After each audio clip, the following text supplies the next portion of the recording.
ভারতের বেঙ্গালুরুতে এক তরুণীকে হত্যা করে মরদেহ টুকরো টুকরো করে ফ্রিজে রাখার মতো চাঞ্চল্যকর ঘটনা ঘটেছে।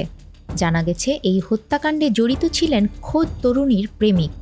তদন্ত সংশ্লিষ্ট এক পুলিশ কর্মকর্তার বরাতে এ তথ্য জানিয়েছে হিন্দুস্তান টাইমস এবং ইন্ডিয়া টুডে।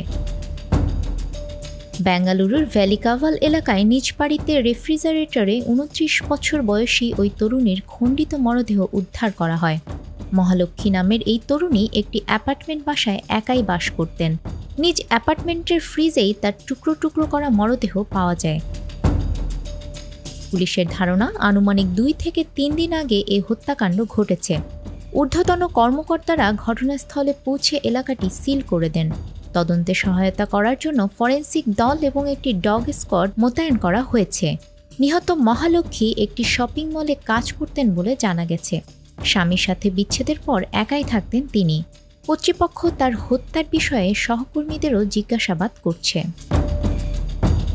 বেঙ্গালুরু পুলিশ জানিয়েছে, মহালক্ষ্মী নামের ওই তরুণী তার প্রেমিকের হাতে খুন হয়েছেন বলে ধারণা করা হচ্ছে। নিহতের স্বামীর দেয়া তথ্য অনুযায়ী এমনটা জানা গেছে। বেঙ্গালুরুর পুলিশ কমিশনার বি দয়ানন্দ জানান, প্রধান সন্দেহভাজনকে শনাক্ত করা হয়েছে এবং তাকে গ্রেপ্তারের চেষ্টা চলছে। সে একজন বহিরাগত, তবে তদন্তের কারণে বিস্তারিত জানাননি তিনি। তবে পুলিশ সন্দেহ করছে যে অপরাধী পশ্চিমবঙ্গে লুকিয়ে থাকতে পারে। বেঙ্গালুরুর মল্লেশ্বরমে থাকতেন ২৯ বছর বয়সী মহালক্ষ্মী। বিচ্ছেদের পর মেয়েকে নিয়ে আলাদা থাকতেন তার স্বামী। সম্প্রতি মহালক্ষ্মীর নিজস্ব ফ্ল্যাটের ফ্রিজ থেকে তার দেহাংশ উদ্ধার করা হয়। খুনের পর তার দেহ অন্তত ৩০-এর বেশি টুকরো করা হয়েছিল বলে জানিয়েছে পুলিশ।